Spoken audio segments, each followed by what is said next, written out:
Harding, you've stated on more than one occasion that you suspected your wife of seeing other men. Oh, yes.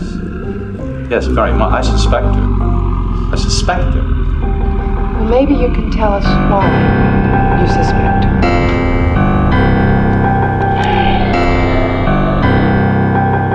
Well, I can only speculate as to the reasons why. Have you ever speculated, Mr. Harding, that perhaps you are impatient with your wife because she doesn't meet your mental requirements? Perhaps, but you see, the only thing I can really speculate on, Miss Ratchet, is the very existence of my life, with or without my wife, in terms of the human relationships, the juxtaposition of one person to another form and content. Artie, why don't you knock off the bullshit and get to the point? This is the point, Paper. It's not bullshit. I'm not just talking about my wife. I'm talking about my life. I can't seem to get that through to you.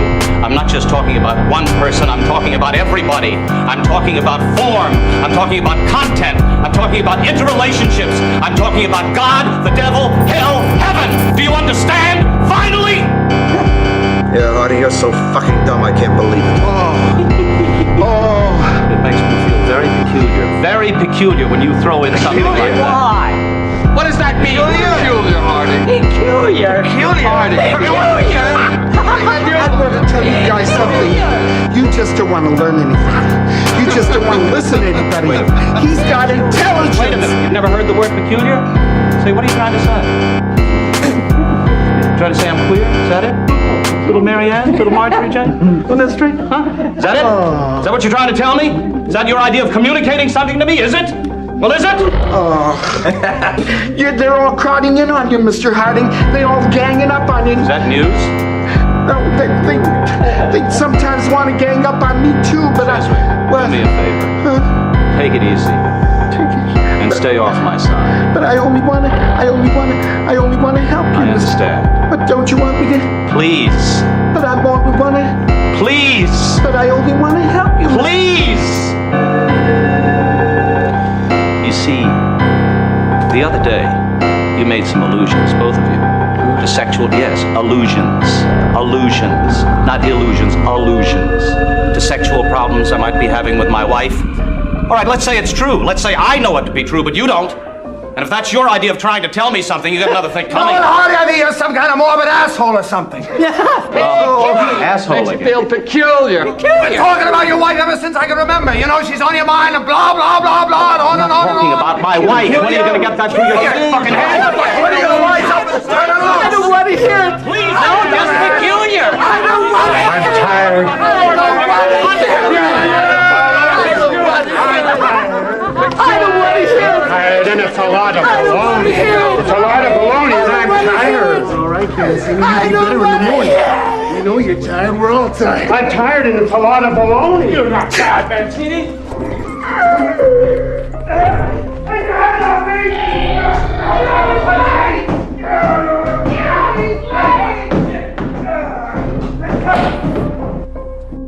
Know that they're involved in a secret financial manipulation, and that they want it kept secret.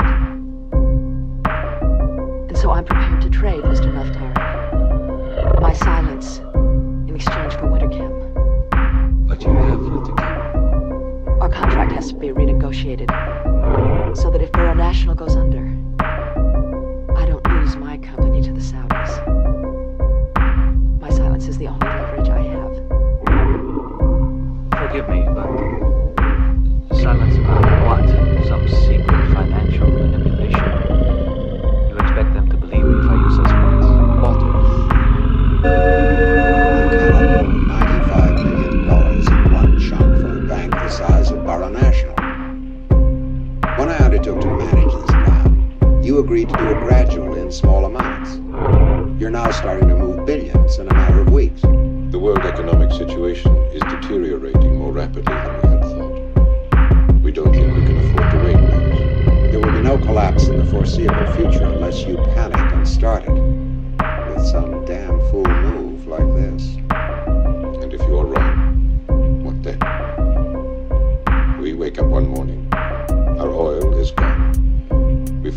have sold all we have in exchange for paper money that is worthless. When the Arabs learn that word of what they've been doing is out, they may panic. Move a big chunk of funds too fast or the wrong way. Really destabilize the monetary markets. Then the dollar will collapse. Whereupon there'll be a lot of jawboning by the president, and that won't work. Then they'll go to selling gold, and that won't work either. Then they'll have to go to capital controls, freeze foreign assets, stop any money from going in or out, and that will be the end of all the markets. That'll really be the finish. Then you'll see a worldwide depression that'll make the 1930s look like a kindergarten. In 2 months, you'll have bread lines in Detroit, riots in Pittsburgh. In 6 months, you'll see grass right over Rodeo Drive, and Michigan Boulevard, and Fifth Avenue, and I won't have done it, Hub. You will. All because you tried to stop a movement that couldn't be stopped anyway. Listen to me, Hub. Money, capital, has a life of its own. It's a force of nature, like gravity, like the oceans. It flows where it wants to flow. This whole thing with the Arabs and gold is inevitable. We're just going with the tide. The only question is whether you want to let it go like an unguided missile and raise hell, or whether you want to keep it in the hands of responsible people. Keep it cheap. Keep it quiet. Believe me, Hub, the dollar will hold. Believe me. The system will be fine, providing nobody panics.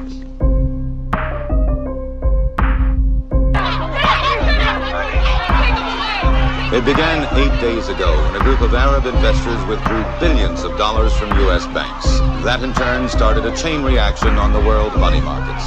Dollars, pounds, marks, francs, yen. Not one currency escaped.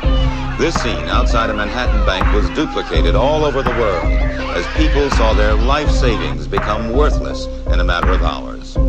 Good evening, I'm George Page in New York, and this is another in our series of reports on the world economic crisis. The growing paralysis of the industrial world has left millions without jobs, without money, and without hope. Crowds of unemployed poured into Washington yesterday. They stood in silent protest before the nation's leaders. At the same time, more than 1 million people packed St. Peter's Square, where the Pope urged calm and nonviolence. The pontiff asked for prayers for world leaders, prayers and peace and reason. But the last 24 hours have been marked by growing protests and ever-increasing violence. Last night, demonstrators burned American currency in front of the White House, and attempts to put out the fires led to a confrontation with police. Every hour, from every corner of the globe, there are new reports of outraged crowds demanding action. A bankrupt world seems to be teetering on the very edge of anarchy.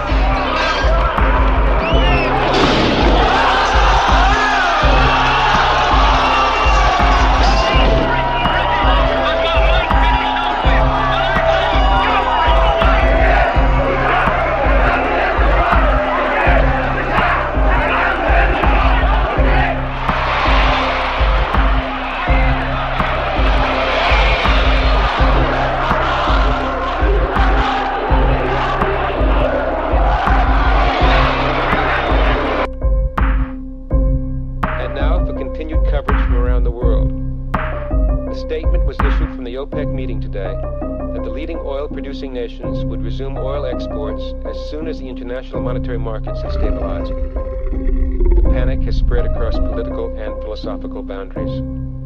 The USSR and the developed Eastern European communist countries, dependent on Western trade and capital, have witnessed the same riots that have taken place in the West. The Economic Summit Conference tomorrow will be attended by leaders of the West, the East, and the Third World. Said one, there is a need for a unity of purpose and resolve unequaled since the end of World War II. At this time of crisis, there has been a turning to the past as well as the future. Words spoken by President Franklin D. Roosevelt in the depths of the Depression were quoted in the Senate today. This is preeminently the time to speak the truth, frankly and boldly. Nor need we shrink from honestly facing conditions in our country today. This great nation will endure as it has endured, will revive and will prosper. We face our common difficulties. They concern, thank God, only material things. Each age is a dream that is dying, or one that is coming to birth.